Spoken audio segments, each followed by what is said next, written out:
আসসালামু আলাইকুম। আমরা কিন্তু যা কিছু আলোচনা করব ইনশাআল্লাহ প্রত্যেকটা জিনিস কিন্তু আমি ধরবো এবং আজকে ধরাটা খুব কঠিন হবে, কারণ আজকে যেখানে কথা বলতে আসছি সবচেয়ে বেস্ট এবং ব্রিলিয়ান্ট স্টুডেন্টদের যে প্রতিষ্ঠান সারা দেশে যতগুলো আছে তার মধ্যে একটা হচ্ছে যশোর বিজ্ঞান ও প্রযুক্তি বিশ্ববিদ্যালয়। তা আমি কিন্তু প্রত্যেককে বলবো খাতা কলম থাকলে নোট করব, ঠিক আছে, নাহলে খেয়াল হারিয়ে ফেলবো। কারণ আমরা যে কথাগুলো ইনশাআল্লাহ আজকে আলোচনার মধ্যে নিয়ে আসবো হয়তোবা সারা জীবন আর নাও শুনতে পারি, হয়তোবা ইনশাআল্লাহ, বাকিটা আল্লাহ ভরসা। এই জন্য প্রথম থেকে আমি যা কিছু বলবো আমি কিন্তু জিজ্ঞাসা করবো, হ্যাঁ। এই জন্য প্রত্যেকেই খাতা কলম নিয়ে খুব সুন্দর করে, এবং সায়েন্সের যেহেতু বেশিরভাগ শিক্ষার্থী রয়েছে আমার মনে হয় যে খুব অসাধারণ একটা পারস্পরিক কমিউনিকেশন হবে, এক গ্রুপের সাথে আরেক গ্রুপের খুব চমৎকার একটা মেলবন্ধন হবে। কথা কি ঠিকভাবে শোনা যাচ্ছে? ইঁদুরকে আমরা চিনি তো, ইঁদুর ইংলিশ কি এটার? Very nice. সারা পৃথিবীতে যত গবেষণা হয় তার বেশিরভাগ গবেষণা মানুষের শরীরে কেমন প্রভাব ফেলবে তার আগে ইঁদুরের শরীরে টেস্ট করা হয়। তো অনেকের মাথায় একটা প্রশ্ন আসতে পারে যে এত প্রাণী থাকতে ইঁদুর নিয়ে কেন মানুষ গবেষণা করে মানুষের শরীরে গবেষণার আগে? যে কাউকে যদি আমি জিজ্ঞেস করি, কেউ কি এটা বলতে পারে যে কি কারণে মানুষের শরীরে গবেষণার আগে ইঁদুর নিয়ে গবেষণা হয়? কারণটা কি? হ্যাঁ, কি বলছে? আচ্ছা, ভেরি নাইস। বলেছে মানুষের সাথে ইঁদুরের জেনেটিক মিল আছে। উত্তরটা ঠিক আছে, ভেরি নাইস। আর কেউ কিছু বলবে? এনিওয়ান? মানুষের? ও, ভেরি নাইস। আচ্ছা, এবার দেখি আমরা একটু মিলাই নেই। ইঁদুর মানুষ দুইটাই হচ্ছে স্তন্যপায়ী প্রাণী, এটা ঠিক আছে, ওকে ফাইন। স্তন্যপায়ী প্রাণী এই পৃথিবীতে মেলা আছে। ইঁদুর নিয়ে গবেষণা হয়েছে একটি কারণ, প্রধান একটি কারণ, সেটা কি জানেন? আমরা যদি কোনো শরীরে কোনো খারাপ কিছু যায়, আমাদের শরীর যদি সেটাকে পছন্দ না করে তারপরে আমরা বমি করে ফেলে দেই না? একটা জিনিস শরীরে পছন্দ হচ্ছে না, বমি করলাম, শরীর থেকে চলে গেল। ইঁদুরের একটা বিস্ময়কর বৈশিষ্ট্য হচ্ছে ইঁদুর কখনো বমি করতে পারে না। ইঁদুর কি করতে পারে না?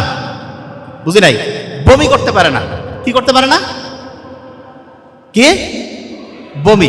আচ্ছা, ইঁদুর যদি বমি করতে না পারে তার মানে হচ্ছে তার শরীরে আমি একটা জিনিস ঢুকাই দিলাম, ধরলাম একটা বিষ ঢুকাই দিয়েছে, তার খুব খারাপ লাগতেছে।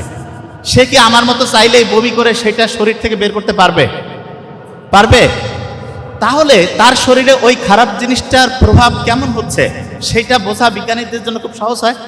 এই কারণে মানুষের শরীরে কোনো একটা জিনিসের গবেষণা করার আগে সবচেয়ে গুরুত্বপূর্ণ ভূমিকা পালন করে ইঁদুর। এই জন্য ইঁদুরকে একটু থ্যাংক ইউ দেওয়া উচিত, প্রত্যেকে থ্যাঙ্কস জানাই তাকে। আচ্ছা, ইঁদুর এই যে বমি করতে পারে না, এটা কি ইঁদুর কি নিজে বানাইছে যে আমি আজকে থেকে ওয়াদা করলাম সারা জীবন যত বংশগোষ্ঠী আমার আসবে আমরা কেউ বমি করব না? এটা কি সে নিজে কন্ট্রোল করছে না অটোমেটিক আসছে? কথা বলি না কেন? অটোমেটেড, আল্লাহ দিয়েছে, ঠিক না? আল্লাহ তার শরীরে দিয়েছে যে সে চাইলেও বমি করতে পারবে না। ইন্টারেস্টিং জিনিস। আমরা যখন পৃথিবীতে আসছি, আসার পরে বড় হতে হতে আমাদের দেখা যায় 15 বছর, 18 বছর, 20 বছর লাগে। ইঁদুরের ছোট থেকে বড় হতে, বড় বলতে কি, যে সময় সে প্রজননক্ষম হয়, এটা মাত্র 21 দিনের মতো লাগে। কতদিন? 21 দিন। কতদিন? 21।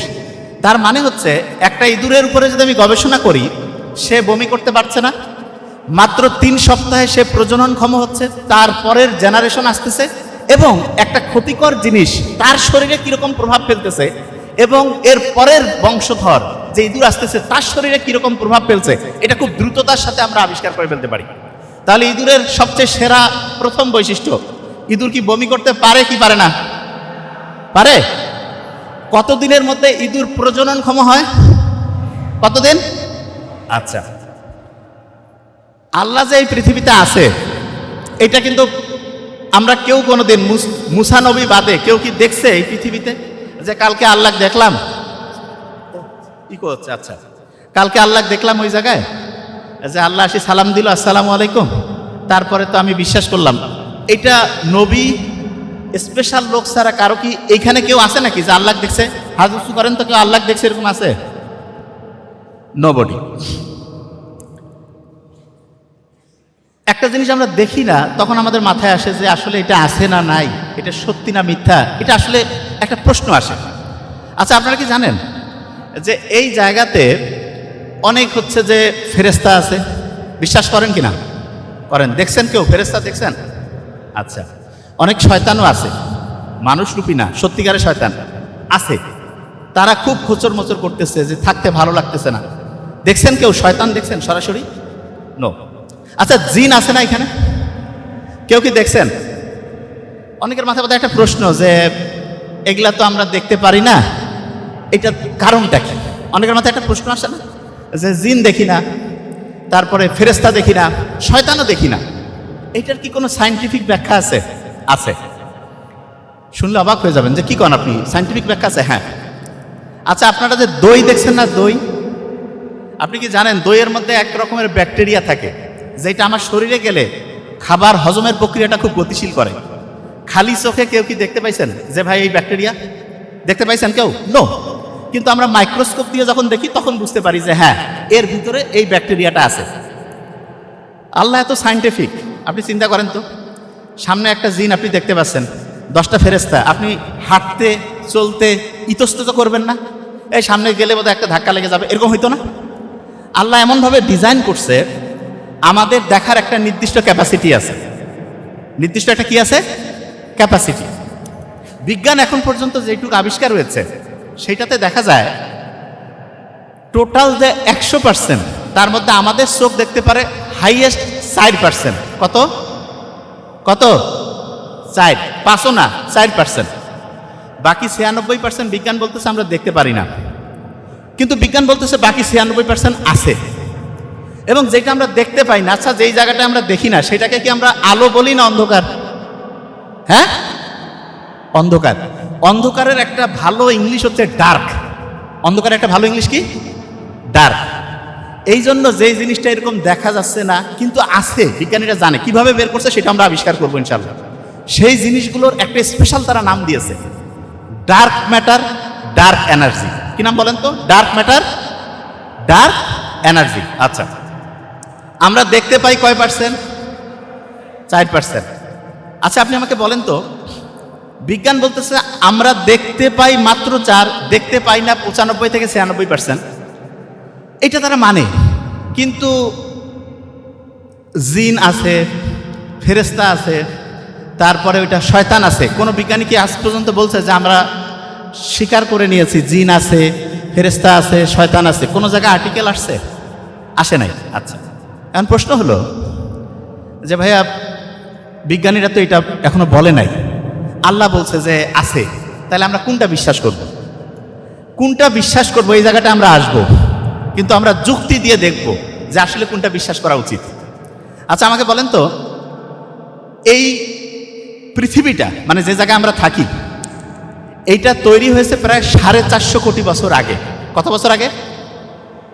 450 কোটি বছর আগে। আচ্ছা, আপনার আমার বয়স বেঁচে থাকলে 100, 150, 200, 100 বছরের পরে হইলে ধরেন 10 গুণ বাড়াইলাম 1000 বছর, আরো 10 গুণ বাড়াইলাম 10,000 বছর, আরো 10 গুণ বাড়াইলাম 1 লাখ বছর, 10 লাখ বছর, 1 কোটি বছর, 10 কোটি বছর, 100 কোটি বছর, 1000 কোটি বছর, এরকম হয় না? তা বিজ্ঞানীরা বলতেছে এই পৃথিবীটা তৈরি হয়েছে প্রায় 450 কোটি বছর আগে। কত বছর আগে? আচ্ছা, অনেকের মাথায় একটা প্রশ্ন আসে যে 450 কোটি বছর আগে আবিষ্কার হয়েছে, ওই সময় কি মানুষ টানুষ ছিল? ছিল নাকি কেউ যে 450 কোটি বছর আগে মানুষ ছিল? তা আমি অনেকের সাথে কথা বলি, অনেকে বলে যে এইলা বিজ্ঞানীদের আন্দাজে কথা, 450 কোটি বছর আগে কেউ ছিল না। ভোট যদি চুরি হয় রাতের আধারে, তো 450 কোটি বছর আগে লোকে ছিল না, তাহলে আসলে কি হয়েছে নাই কে জানে? ঠিক না? এরকম প্রশ্ন আসে না? এই কথা কন না কেন, মাথায় আসে না? আচ্ছা, আপনারা আজকে নিজে সব বের করে ফেলবেন যে 450 কোটি বছর আগে পৃথিবী যে তৈরি হয়েছে এটা সত্যি না মিথ্যা, সেটা আমরা এখন আবিষ্কার করব। যে ভাই কিভাবে করবেন? খুব মজার একটা জিনিস আছে। ধরা যাক এই ভাইয়ের পকেটে 1000 টাকা আছে। কত টাকা? 1000। আমি বলছি যে এই ভাইয়ের পকেট থেকে অটোমেটিক 1000 টাকা অর্ধেক হইলে কত টাকা হবে? কত? 1000-এর অর্ধেক কত? 500। আল্লাহ দেখেন কত সায়েন্টিফিক। পৃথিবীতে বিভিন্ন মৌলিক পদার্থ আছে, বিভিন্ন উপাদান আছে, এগুলোর অর্ধায়ু বলে একটা জিনিস আছে। অর্ধায়ু, অর্ধায়ুটাকে আমি সহজ করে বলি। ধরা যাক এনার পকেটে 1000 টাকা আছে, 1 সপ্তাহ পরে এনার পকেটে টাকাটা অর্ধেক হয়ে যাবে, তাহলে এনার 1000 থেকে অর্ধেক হওয়ার যে টাইমটা, এইটাকে বলে অর্ধায়ু। কি বলে বলেন তো? অর্ধায়ু। তা আল্লাহ বিভিন্ন জিনিসের অর্ধায়ু কত, এটা আমরা বিজ্ঞানীরা বের করতে পারি।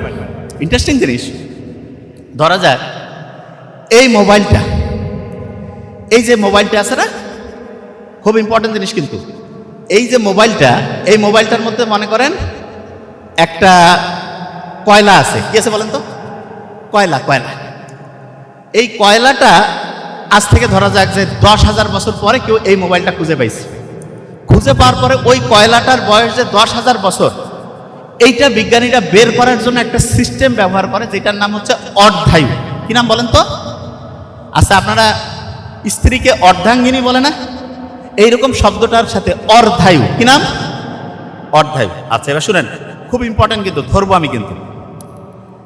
আপনারা কি জানেন পৃথিবীর প্রথম মানুষের নাম কি? আদম। এখানে আপনাদের আমি একটা বুদ্ধি শিখাই দিব। আপনারা বলেন তো, এই যে আমরা যখন ছোটবেলায় লিখতাম, লেখার সময় 1 পৃষ্ঠায় লিখতেছি, তার পরের পৃষ্ঠায় যাতে লেখাটা যায়, একটা পেপার ব্যবহার করতাম, কার্বন পেপার না? কি নাম? Carbon paper. ওই কার্বনের, এই কার্বন যে, সেইটাকে আমরা এখন থেকে বোঝার জন্য আদমের সাথে তুলনা করব। এটা কোনো বইয়ে নাই, কিন্তু আমি যেটা করছি এটা মাথায় নেয়। কার্বনের সাথে কার তুলনা? এই কথা কন না কেন? আদম। এখনো মাথায় ঢুকে নাই, ঢুকবে। আচ্ছা, আমাকে বলেন তো, একটা পুরুষ সর্বোচ্চ কয়টা বিয়ে করতে পারে? আমি বলছি না যে করতে হবে, কয়টা? 4টা। আচ্ছা, আদমের সাথে যে স্ত্রী ছিলেন আদম আলাইহিস সালামের সাথে, তার নাম কি ছিল? হাওয়া। বানানটা বাংলা হওয়া দিয়া না? হওয়া দিয়ে একটা মৌলিক পদার্থ আছে, হাইড্রোজেন। কি নাম? তাইলে কার্বন মানে আদম। আমি এখন থেকে যখন বলবো বলতে হবে কার্বন মানে কি? আদম। কার্বন মানে আদম। হাওয়া মানে হাইড্রোজেন। হাওয়া মানে কি? সায়েন্সের স্টুডেন্ট যারা একটু হাত উঁচু করবেন, একটা কার্বন সর্বোচ্চ কয়টা হাইড্রোজেন নিতে পারে? কয়টা?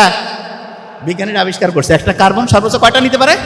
4টা। খুব ইম্পর্টেন্ট জিনিস কিন্তু। আচ্ছা, যে জায়গায় ছিলাম, কার্বন যে আছে না, এর একটা টাইপ আছে, আপনার সহজ করে বোঝার জন্য। তার নাম হচ্ছে কার্বনের যে টাইপ। আচ্ছা বলেন তো, এই যে চাঁদ 28 দিনে একটা সাইকেল পূরণ করে না? চাঁদ 28-এর অর্ধেক কত? কত? 14। কার্বনের 14 নামে একটা টাইপ আছে। আচ্ছা আচ্ছা, কার্বনের 14 যে আছে না, কার্বনের একটা টাইপ কার্বন 14, এইটার অর্ধায়ু। তার মানে এ যেই অবস্থায় ছিল তার অর্ধেক হইতে টাইম লাগে 5730 বছর। গড়ে আপনি ধরবেন 6000 বছর। কত? কত? আচ্ছা, আমরা যদি 100 বছর বাঁচি, আমাদের অর্ধায়ু কত? 50। একটা লোক 200 বছর বাঁচে, তার অর্ধায়ু কত? কত? কার্বনের যে একটা টাইপ কার্বন 14, এইটার অর্ধায়ু প্রায় কত বছর? কত? 6000 বছর। মুহাম্মদ সাল্লাল্লাহু আলাইহি ওয়াসাল্লাম কতদিন আগে পৃথিবী থেকে প্রায় বিদায় নিয়েছেন? কতদিন? 1500 বছর আগে। শুনেন আগে, খুব ইন্টারেস্টিং। কার্বনের অর্ধেক হইতে লাগতেছে 6000 বছর। এই মোবাইলটার মধ্যে আমরা একটা কার্বনের টুকরা পাইছি। কার্বনের টুকরা পেয়ে আমি দেখলাম যে এটা ধরেন প্রথম যখন ছিল তখন ছিল 1000, তারপর আমি যখন মোবাইলটা পেলাম তখন দেখি কার্বনের ওই জিনিসটা 500 হয়ে আছে। তাহলে বলেন তো, এটা অর্ধেকে পরিণত হয়েছে না? অর্ধেকে পরিণত হয়েছে। তার মানে ওই যে কার্বনটা ছিল কতদিন আগের থেকে ক্ষয় হওয়া শুরু হয়েছে? আপনারা তো অনেক ভালো বুঝছেন, কতদিন আগের থেকে। অনেকে যদি না বুঝেন আবার বুঝবেন, আমি একটু সহজ করে বলতেছি। যে কোনো একটা জিনিসের অর্ধায়ু, তার মানে যেই টাইমে সে অর্ধেক হয়, যেই টাইমে কি হয়? অর্ধেক। কার্বন 14, এইটার অর্ধায়ু হচ্ছে প্রায় 6000 বছর। কত? এক্স্যাক্টলি 5730, কিন্তু প্রায় 6000। আচ্ছা, এবার শুনেন, আপনার মনে হবে যে প্রায় 6000 বছর, তাই এইটা দিয়ে আমরা বের করতে পারি 50,000 বছর পর্যন্ত হিসাব বের করতে পারি। তাহলে অনেকের মাথায় একটা প্রশ্ন আসবে যে 50,000 বছর পর্যন্ত বের করি, তাহলে পৃথিবীর তো 450 কোটি, এটা কিভাবে করছে? পারমাণবিক বোমা বানায় একটা মৌলকে ব্যবহার করে, তার নাম ইউরেনিয়াম। ওই যে সেকেন্ড পার্সন ইউ আছে না, তার সাথে নাম ইউরেনিয়াম। নামটা বলেন তো কি নাম? ইউরেনিয়াম। ইউরেনিয়াম যে অর্ধায়ু, মানে এর যে অর্ধেক লাইফ, এইটা হচ্ছে প্রায় 450 কোটি বছর। কত বছর?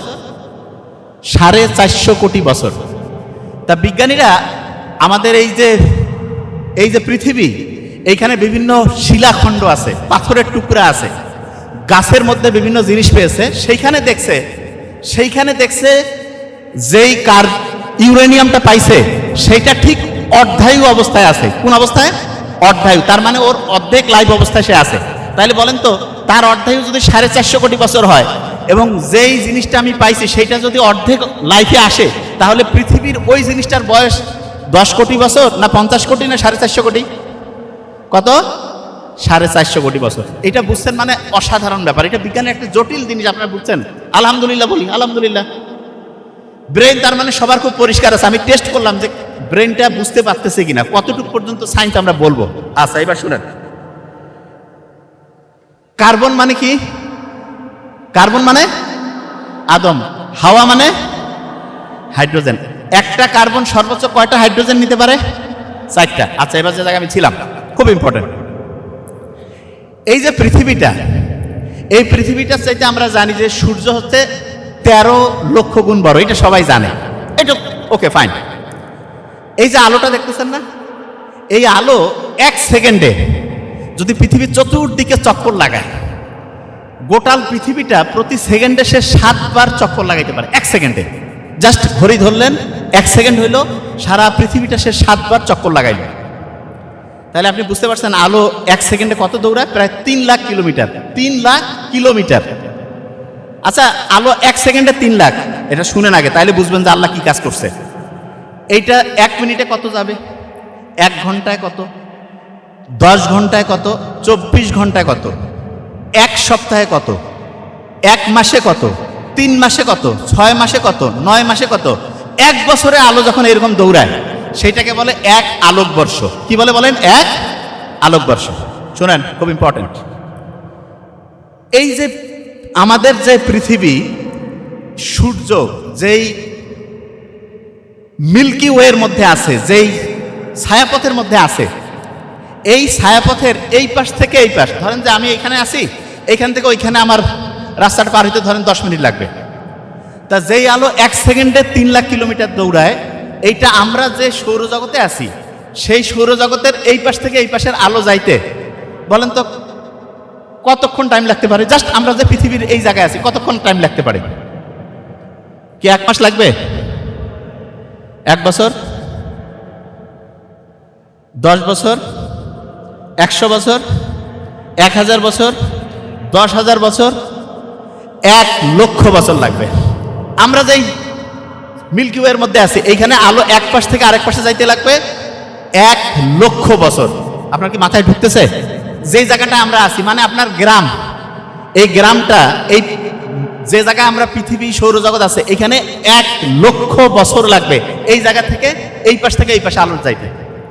আচ্ছা, যে কাউকে জিজ্ঞেস করি, এইরকম এই যেটা এক পাশ থেকে আরেক পাশে আলোর যাইতে 1 লক্ষ বছর লাগে, এইরকম কতগুলো গ্যালাক্সি, কতগুলো ছায়াপথ পৃথিবীতে থাকতে পারে? 100টা হবে? 1000? 10,000? 1 লক্ষ? 10 লাখ? 1 কোটি? 10 কোটি? 100 কোটি? 1000 কোটি? 10,000 কোটি? 1 লাখ কোটি? শুনলে অবাক হয়ে যাবেন, এইরকম 2 লক্ষ কোটি, 2 লক্ষ কোটি গ্যালাক্সি ছায়াপথের সন্ধান বিজ্ঞানীরা পাইছে। এবং বিজ্ঞানীরা বলতেছে এইটা আমরা যেটা দেখছি তার সামান্যতম অংশ মাত্র, সামান্যতম।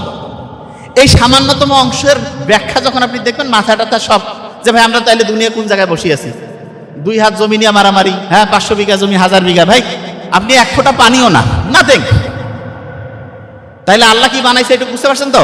আচ্ছা, এবার দেখেন ইন্টারেস্টিং জিনিস।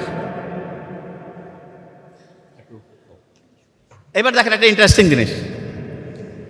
আচ্ছা, আপনি চিন্তা করেন তো, আল্লাহ এরকম পাওয়ারফুল, এরকম পাওয়ারফুল আল্লাহ, এত যার সাম্রাজ্য, উনি একটা চিঠি লিখতেছেন, ধরেন যে একটা বই লিখতেছেন, এবং সেই বইটা কোনো প্রেসে ছাপায় নাই, উপর থেকে, শুনেন আগে মন দিয়া, এখন আমরা যাচ্ছি। আল্লাহ কি বুঝছেন তো? একটু আইডিয়া হয়েছে। উনি হচ্ছে জিবরাইল আলাইহিস সালামের মাধ্যমে বিভিন্ন নবীদেরকে বিভিন্ন বই দিয়ে দিলেন, আসমানি কিতাব, আসমান থেকে আসছে। যেমন নীলখাতে যদি কোনো বই বানায়, বলে নীলখাত যদি কোথাও অক্সফোর্ড থেকে ছাপায় যে অক্সফোর্ড ইউনিভার্সিটির প্রেস থেকে বের হয়েছে, তাই এটা আসমানি কিতাব। এরকম ধরেন যে যত আসমানি কিতাব আছে তার মধ্যে আমরা একটা নিয়ে শুধু আলোচনা করি, সেটা হচ্ছে কোরআন। এই কোরআনটা আল্লাহ যে লিখছে, আপনি চিন্তা করেন যে এরকম পাওয়ারফুল হবে, তিনি যে জিনিসটা লিখবেন সেটা কি আপনার আমার মতন হবে? এটার মধ্যে তো এমন কিছু জিনিস দেওয়া লাগবে যেটা অন্য কেউ চিন্তার মধ্যে আনতে পারবে না। কিরকম? কোরআনের মধ্যে আল্লাহ দুইজনের তৈরি হওয়াকে, দুইজনের সৃষ্টি হওয়াতে একটা মিল রাখছেন। তার মধ্যে একজন হচ্ছে প্রথম যে মানুষ, কার্বন, কি নাম? আদম। আরেকজন আছে যেটা হচ্ছে ঈসা নবী, ঈসা আলাইহিসসালাম। তাহলে আল্লাহ কোরআনের মধ্যে এই দুই বিজ্ঞানীর তৈরি হওয়াটা আল্লাহ ভিন্নভাবে হয়েছে এটা বলছে। এই দুই নবীর তৈরি হওয়াটা আল্লাহ বলছে ভিন্নভাবে। দুই নবীর তৈরি হওয়াটা কিভাবে হয়েছে? ভিন্নভাবে। আদম আলাইহিসসালাম, ঈসা আলাইহিসসালাম দুইজন ভিন্নভাবে তৈরি হয়েছে। আপনি যে অবাক হবেন, কোরআনে আদম এবং ঈসা এই দুইজনের কথাই 25 বার করে আসছে। কতবার? বুঝেন নাই? আচ্ছা আচ্ছা, বলেন তো আদম আলাইহিসসালামকে যে আল্লাহ তৈরি করছে, আদম আলাইহিসসালামের কোনো বাবা মা কেউ আছে? আছে?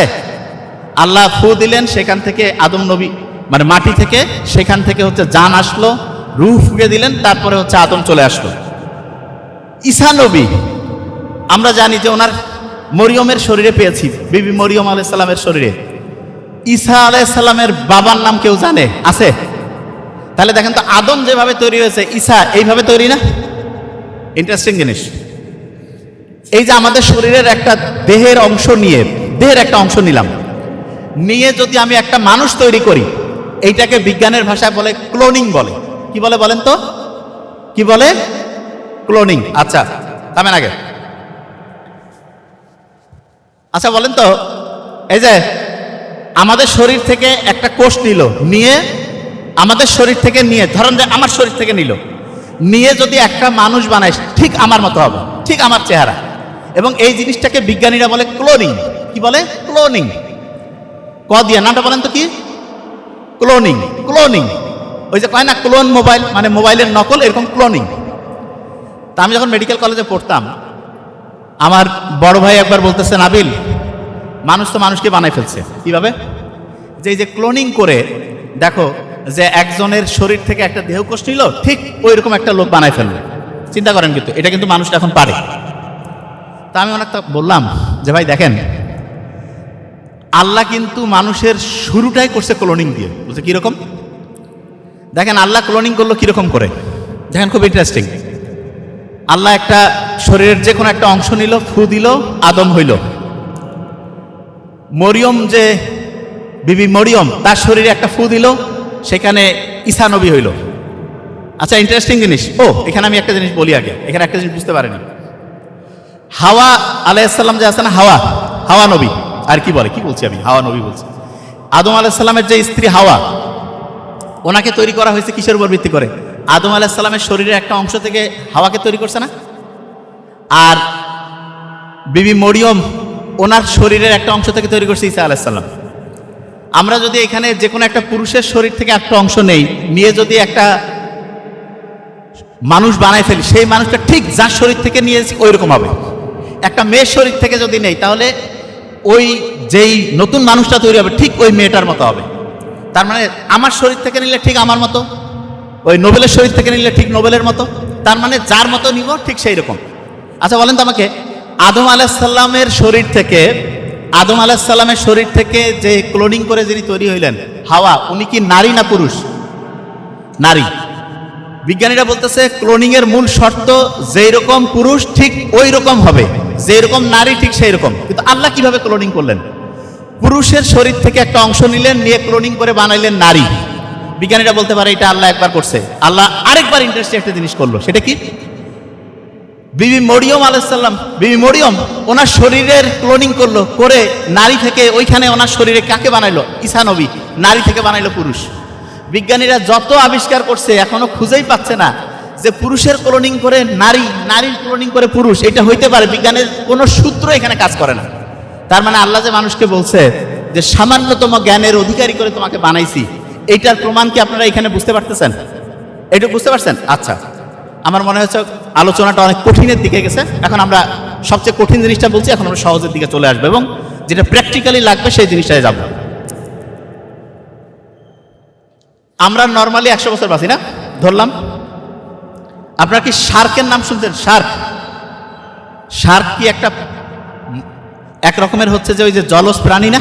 শার্ক, একটা শার্ক গড়ে 400 বছর বাঁচে, 400 বছর। আর সবচেয়ে বেশি যে শার্কটা বাঁচে এরকম 700 বছর পাওয়া গেছে, যে এরকম একটা শার্কও বাঁচছে 700 বছর। আমাদের দাঁত সারা জীবনে কয়বার চেঞ্জ হয়? একবার ছোটবেলায় উঠে, আর একবার দাঁত পড়ে যাওয়ার পরে আরেকবার। সাধারণত কয়বার চেঞ্জ হয় আমাদের দাঁত? 2 বার। শুনলে অবাক হয়ে যাবেন, শার্কের যে শরীরের যে দাঁত 20,000 বার থেকে 30,000 বার চেঞ্জ হয় শার্কের শরীরের দাঁত। এবং ওদের দাঁতটা কিভাবে চেঞ্জ হয় জানেন? ধরেন যে ওদের সামনের সারির দাঁতগুলো আস্তে আস্তে আস্তে আস্তে পড়তেছে, তখন সামনের সারির দাঁতগুলো যখনই পড়ে গেল, পিছনের সারির দাঁতটা অটোমেটিক সামনে চলে আসে। ইন্টারেস্টিং না? তার মানে সামনের সারির দাঁত পড়ে গেছে, পিছনের সারির দাঁত সামনে চলে আসছে। এইটা হচ্ছে শার্কের ক্ষেত্রে। আচ্ছা, আমাদের শরীরে হাড্ডি আছে, গোস্ত আছে, ঠিক না? আচ্ছা, আপনারা কি ওই যে গরুর মাংস, খাসির মাংসে কুরকুরি চিনেন? মানে খাইতে খুব মজা লাগে, ওই যে মুরগির রানের যে অংশটা খাইতে টেস্ট, ওই টাইপের, বুঝতে পারছেন তো? গোটাল শার্কের যে শরীরটা, এটা হচ্ছে ওই কুরকুরি দিয়ে তৈরি। তার মানে গোটাল শার্কের শরীরে কোনো হাড্ডি নাই, সব হচ্ছে তরুণ হাড্ডি, সব হচ্ছে কুরকুরি। আমরা সাধারণত কি গোস্ত রান্না করছে 100 মিটার বা 50 মিটার দূর থেকে টের পাই। শার্ক 1 কিলোমিটার দূর, ওইখান থেকে রক্তের স্মেল সে টের পায়। 1 কিলোমিটার দূর থেকে রক্তের স্মেল সে 1 কিলোমিটার দূর থেকে সে টের পাইতে পারে।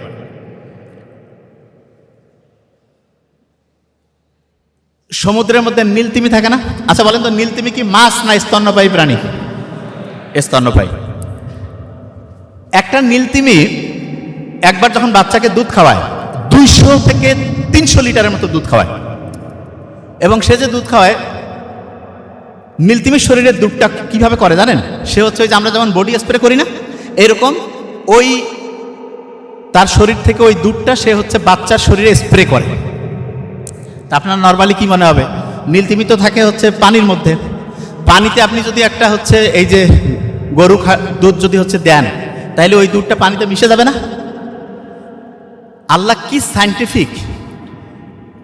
নীলতিমির যে শরীরে যে দুধটা তৈরি হয়, সেইটার 40 থেকে প্রায় 60% হচ্ছে ফ্যাট। আর আমাদের এই যে গরু, ছাগল, এগুলো শরীরে যে দুধ পাওয়া যায়, এগুলো 8 থেকে 10% ফ্যাট। যে ভাইয়া ফ্যাট হইলে লাভটা কি? ফ্যাট মানে চর্বি। বলেন তো, চর্বি আর পানি একটা আরেকটার সাথে কি মিশে কি মিশে না? তেল আর জল মিশে কি মিশে না? তার মানে নীলতিমির শরীরে যে দুধটা তৈরি হয়, সেটার 40 থেকে 60% হচ্ছে ফ্যাট, এবং এই কারণে ওইটা পানিতে মিশে না।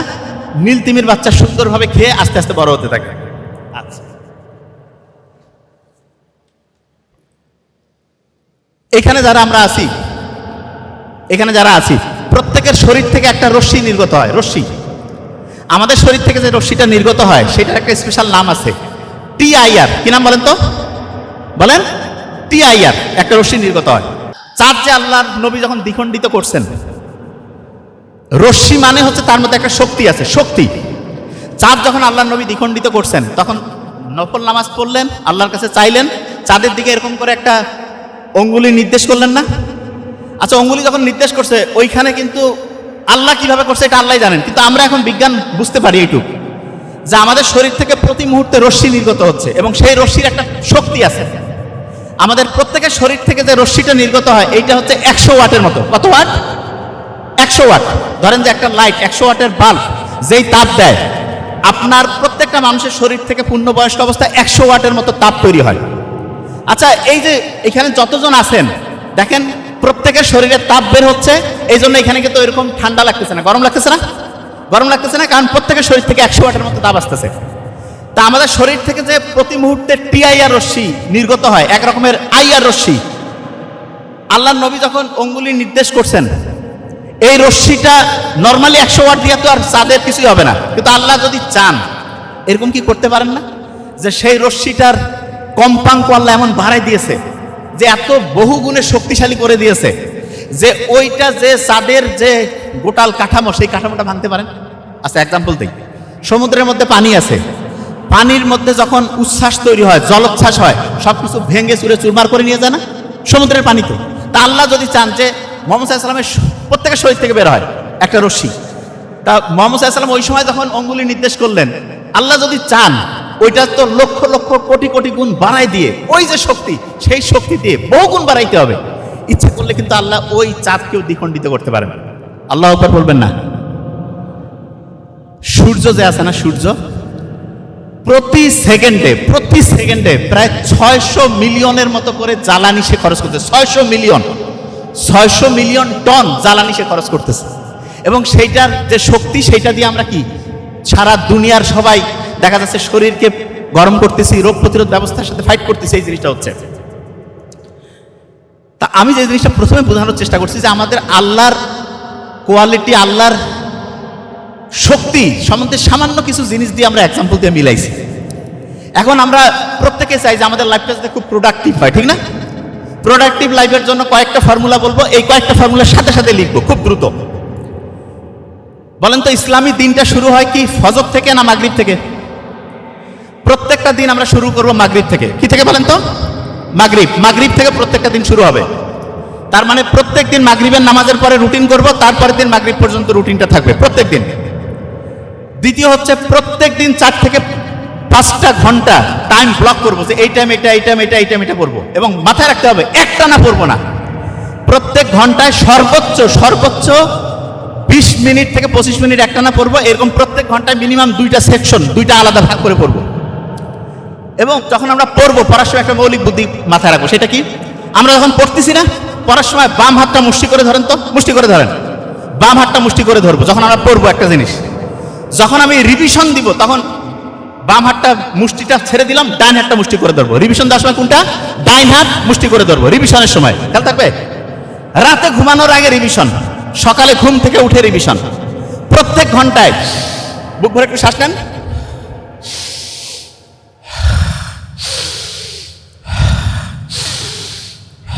প্রত্যেক ঘন্টায় এরকম 5 থেকে 10 বার করবো। প্রত্যেক ঘন্টায় এটা করতে হবে। আচ্ছা, অনেকের হয় না ডায়রিয়াতে অনেক লোক মারা যায় না? শোনেন, ডায়রিয়া যখন হয় তখন একটা কোষের সাথে আরেকটা কোষের কথা বলা বন্ধ হয়ে যায়, কানেকশন নষ্ট হয়ে যায়। এবং ডায়রিয়া যদি হয়, এটা খুব ইম্পর্টেন্ট। ডায়রিয়া যদি কারো হয়েছে এবং ওই সময় যদি দেখেন যে তার প্রস্রাব হচ্ছে না, তাহলে সাথে সাথে ডাক্তারের কাছে নিয়ে যাবেন, না হলে দেখা যাবে আল্লাহ না করুক কিডনি ফেইলিওর হয়ে লোকটা মরে যেতে পারে।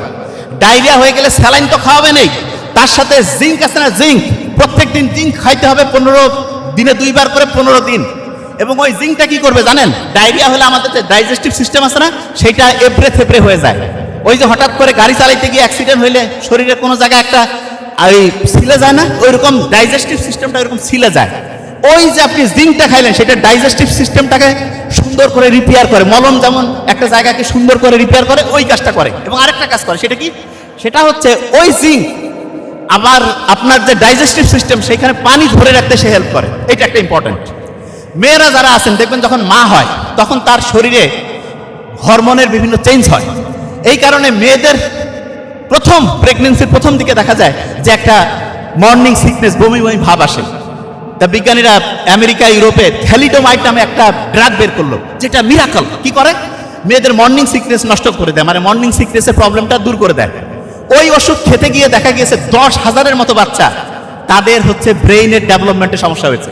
এবং 10,000-এর বেশি বাচ্চা কারো হাত, কারো পা, ঠোঁট, এগুলোর বিভিন্ন অঙ্গের সমস্যা নিয়ে পরবর্তীতে প্রতিবন্ধী হয়ে চ্যালেঞ্জ বাচ্চা হয়ে পৃথিবীতে আসছে। এই জন্য মায়ের গর্ভে যখন বাচ্চা থাকে আন্দাজে কোনো ওষুধ খাবেন না, খুবই ইমানদার ডাক্তার দেখে একেবারে বুঝে শুনে। অনেক সময় মায়ের গর্ভে যখন বাচ্চা আসে তখন দেখা যায় যে ডায়াবেটিস হয়। কি করে? কয় যে ডায়াবেটিস হয়েছে, এই সময় মুখে ওষুধ খাবে। নো, মায়ের গর্ভে যখন বাচ্চা, ওই সময় ডায়াবেটিস হলে ইনসুলিন তাকে শরীরে দিতে হবে, কারণ ইনসুলিনটা বাচ্চার কোনো ক্ষতি করবে না মায়ের গর্ভে যখন বাচ্চা। কিন্তু ওই সময় যে ওষুধ খায়, ওই ওষুধ সরাসরি বাচ্চার শরীরের গিয়ে তার ব্রেন, লিভার, কিডনি ধ্বংস করে দিতে পারে। মায়ের গর্ভ থেকে যখন পৃথিবীতে বাচ্চা আসলো, আল্লাহ ওই বাচ্চাকে খাওয়ার জন্য মায়ের গর্ভে ওই একটা কানেকশন লাইন বানাইছিল, যেটাকে বলে অমরা।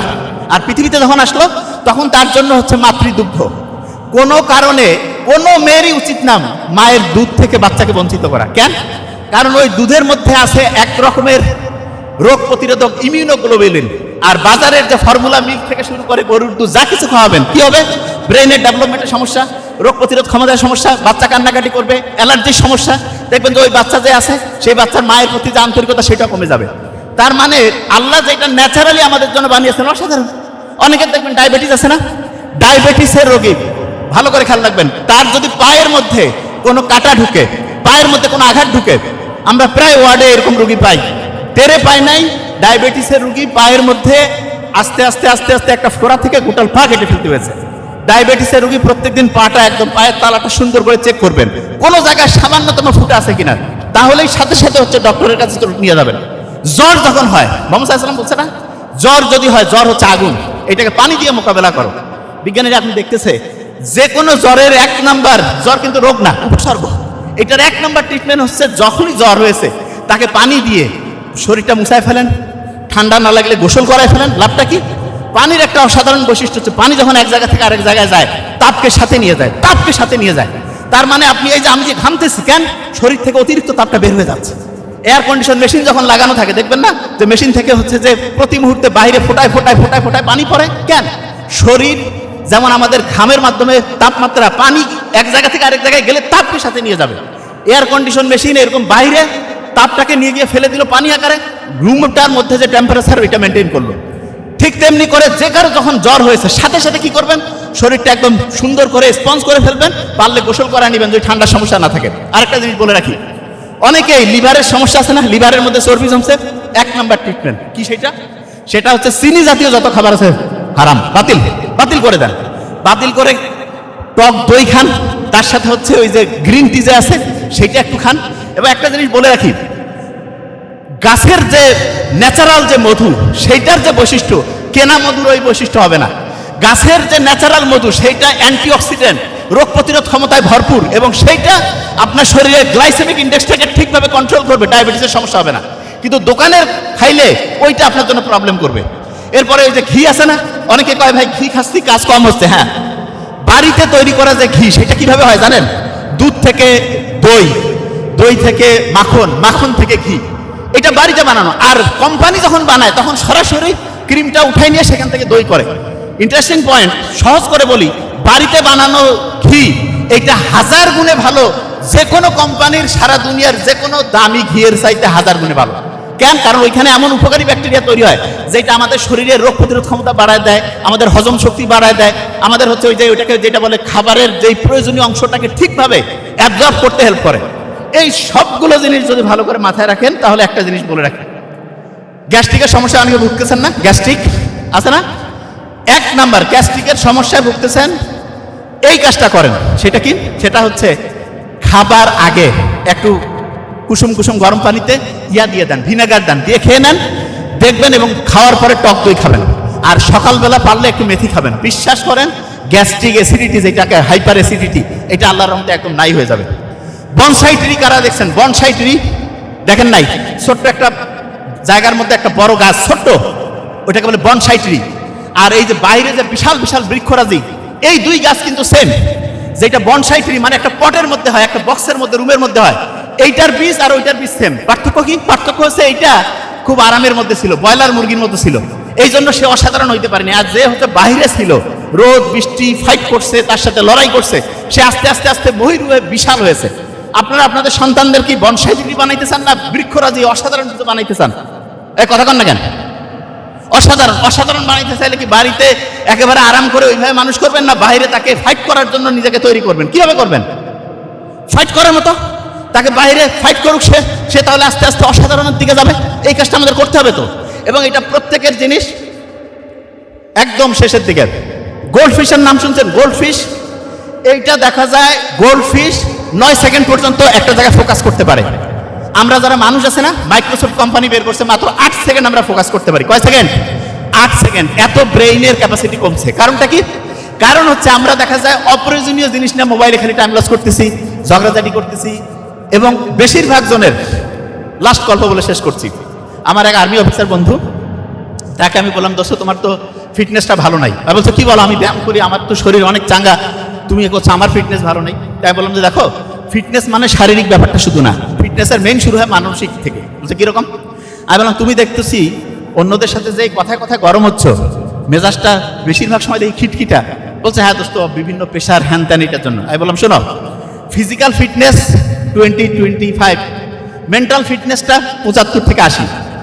মেন্টাল ফিটনেস যদি কারো খারাপ হয় তাহলে তার শারীরিকভাবে সে যে এরকমই থাক অসাধারণ কিছু করতে পারবে না।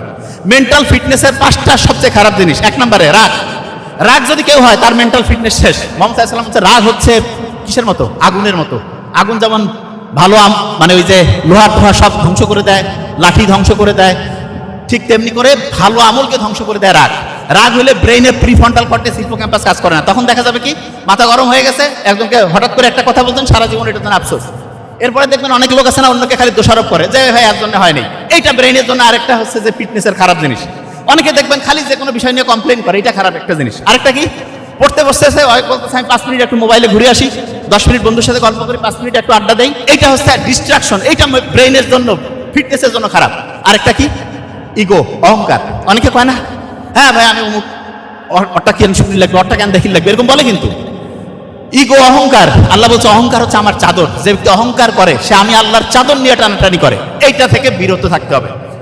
আমরা যারা এখানে আছি আমাদের শরীর কি মাটি থেকে তৈরি না? কোথা থেকে তৈরি হয়েছে? মাটি। শুনেন, মাটি দুর্বল হয়েছে, এই জন্য মানুষ দুর্বল হয়েছে। আমরা এখন মাটির থালাতে বাসায় কারা কারা খাই? হাত উঁচু করেন তো। মাটির পাত্রে কারা কারা খাই? 2-4টা, এতগুলোর মধ্যে 2-4টা। Very nice, very nice. আচ্ছা, মাটির হচ্ছে প্লেটে কারা কারা খাই? মাটির ইয়াতে কারা কারা রান্না করে? শুনেন, ব্রেন যদি 1 নাম্বার করতে চান, মাটির সব কিছু করেন। যে ভাই কিরকম? ছোট বাচ্চাকে মাটিতে গড়াগড়ি করান। এই যে ফর্মুলা মিল্ক যে আছে, এই যে বাজারের যে, ওইটার মধ্যে আয়রন কম থাকে, বাচ্চা রোগ প্রতিরোধ ক্ষমতা কম, ফাইট করতে পারে না, বাচ্চা আস্তে আস্তে ধ্বংসের দিকে আগায় যায়। তাহলে এগুলো থেকে বাঁচার বলতে কি, মাটির সাথে যান। প্রত্যেকদিন মাটিতে হাঁটাহাঁটি করেন, বাচ্চাকে মাটিতে ফেলে দেন। অনেকে কোটিপতির ছেলে মেয়ে কয় বাচ্চাকে আমি ননির পুকুর বানাবো, শেষ, বনসাই টিভি হবে। যদি অসাধারণ বানাইতে চান তাকে বাইরে রাখেন, মাটিতে রাখেন, রোদে রাখেন, বৃষ্টিতে রাখেন, ফাইট করবে, রোগ প্রতিরোধ ক্ষমতা বাড়বে, অসাধারণ বাচ্চা তৈরি হবে। বুঝতে পারছেন? আর সবসময় মুভমেন্টের মধ্যে থাকবেন।